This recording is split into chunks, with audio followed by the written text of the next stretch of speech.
Hey everyone, it's Margaret Adele here with my Yule Witchathon TBR. For those of you who don't know, Witchathon is an incredible readathon put together by Rhiannon from Crescent Moon Reads. I'll probably link her original video down below or her TBR, whichever one.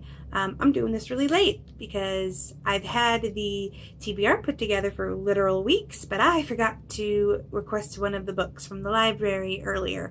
So here I am doing this like 2 days before. I'll probably put this up a day before the entire thing starts on the 14th. And I'm not that confident this time. Last time I just breezed through them. The October Witchathon went so well for me. And this time I am so much busier with so much more stress. So we're gonna try. But if I'm gonna fail one, this one might be it.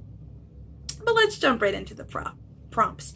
The first one is, Yule is a time of gift giving for many. Read a book that you received as a gift. And for this one, I am reading The Silence of Bonaventure Arrow. I'm not quite sure how to pronounce his name. That is the character's name. It is set in 1950s Louisiana. It is about this young boy who was born fairly mute and seems to know a lot more about the world around him than people think. And weird things start happening, and he hears the ghost of his grandfather, and it's his mother essentially trying to be a single mother after the death of her husband, and strange things are happening, and the boy seems to be at the center of it. This was given to me by a family friend years ago now for my birthday, and it's kind of just been sitting on my shelf for the longest time. But I am intrigued by it. And it was a very sweet gift, actually. She gave it to me because she knew I wanted to be an author, and this was written by her aunt, so it was kind of a, hey, I know someone that wrote a book, you can do it too, type of thing, and I really appreciated that. Next up is, we have descended into the darkest part of the year. Read a book that plays with dark subject matter. For that one, I have Fatal Burn by Lisa Jackson. This is a serial killer story. A woman named Shannon has secrets and connections and a past that she's trying to escape, and it is somehow connected to a young girl that has just been abducted by this killer. So now Shannon must work with the girl's father, who is a special agent in the FBI, which admittedly seems a little bit of a plot convenience, but whatever, to track down the girl and stop the killer. This does seem a little standard for a lot of serial killer stories. I've read a lot of the crime genre, and nothing particularly stands out to me about this one, especially considering a lot of the other really interesting or really different and diverse books I have. I've also been reading in a lot of indie books lately that are always so different. But I like Lisa Jackson's writing, so this will at least be a pleasant read, I'm hoping, though it is a little bit on the longish side, nearly 500 pages. And like I said, I have a lot more to do this time around. So next up is my favorite prompt, because it doesn't actually involve a book, and that is, read while enjoying a hot beverage. This is a time for keeping cozy. I love hot chocolate a lot. I also love hot tea. Don't like coffee, but this time of year I am in love with hot beverages, so I love that prompt. We'll have no problem with that prompt. Next up is a book that I'm actually really excited to read. My mother has hyped this book to me so many times, and I'm probably gonna butcher this title. The Gauguin Connection by Estelle Ryan. Or Gauguin, if I'm wrong, someone can correct me. So this is the book for the prompt. This season is one meant for introspection. Read a book that challenges you to see another perspective.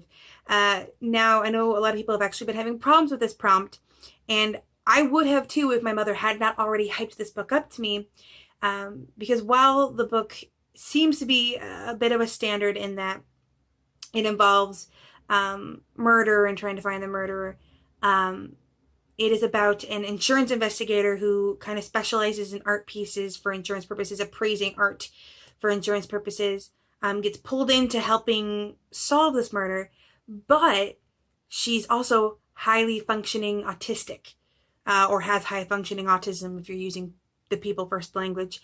And my mom just raved about this. You see the world through her eyes, and it's very different, and it's one of her favorite indie books that she has, and I'm really excited to jump into it. I think that, 'cause I don't think I've ever read anything like that. I don't think I've ever read something where I mean, I'm reading a book now where the character is technically a sociopath, but like on the good guy side. I don't think I've ever read one where the main character was autistic, so I'm really excited to read that.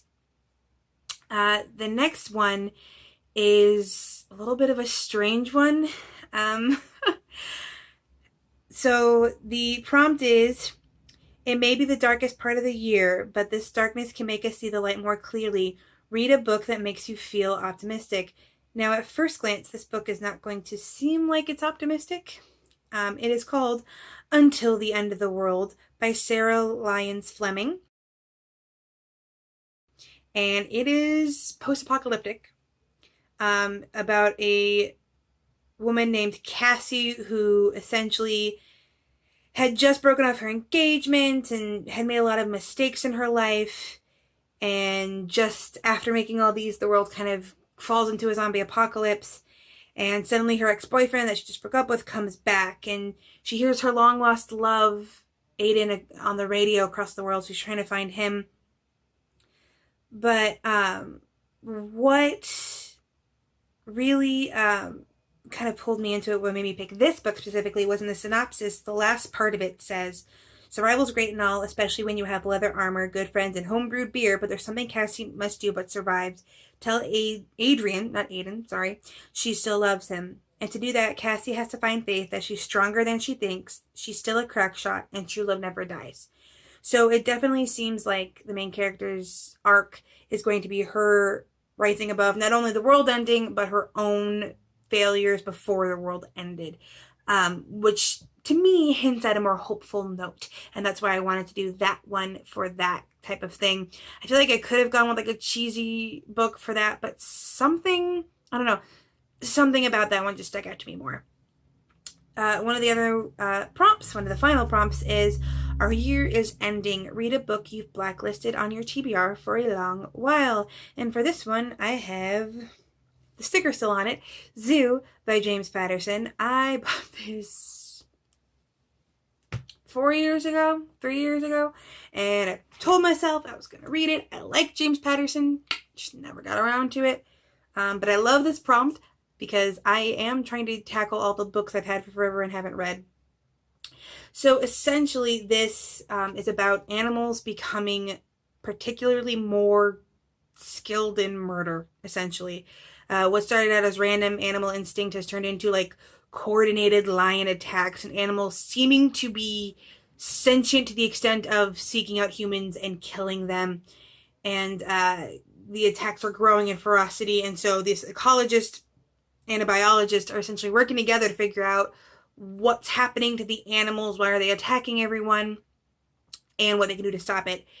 Now, this could go the way of, what's it called? The Happening? That movie where it turns out that all the plants were making people kill themselves. I'm gonna have to look that up. One sec. It is The Happening, so I'm afraid that might be the way this goes, where the actual answer to why animals are doing this is actually some really weird thing that doesn't really make sense. But I'm holding out. James Patterson, don't let me down. What else think? Or Michael Ledwidge? Yes, Ledwidge. We're gonna go with that. And the last prompt is to read the group book, The Bear and The Nightingale by Catherine Arden.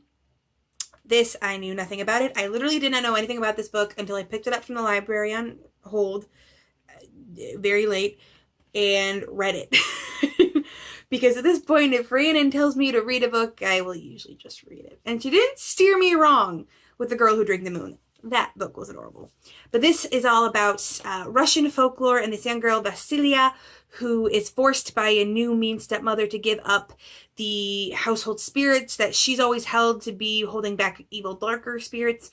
But without those spirits in place and without her mother there to help her essentially guard the house, all these horrible things start happening and all these horrible creatures start coming out of the woods. And it's up to Vasilia to use her hidden gifts and her knowledge of these spirits to essentially fight back and protect her home.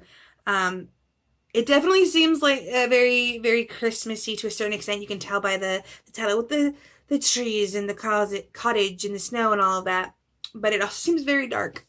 But again, I loved the last group book for the last Witchathon, and I don't foresee this being too much different. And it doesn't look too long either. But yeah, I don't have as many super short books as I had last time. I will definitely be vlogging again to a certain extent. There will probably be more wrestling in the vlog, because of course there will be. But I've got so much stuff to do. I really don't want to lose the second Witchathon. I have this daydream in my head of having been there from the beginning, and years later when we're still doing Witchathon and it's this whole big thing in the community that I can say I was there and I've never lost one, and I would love to be able to say that, but I might lose a second one. I don't know. We'll have to see how it goes.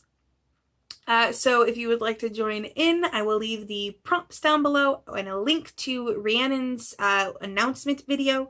But beyond that, I hope you have a wonderful day and a marvelous tomorrow.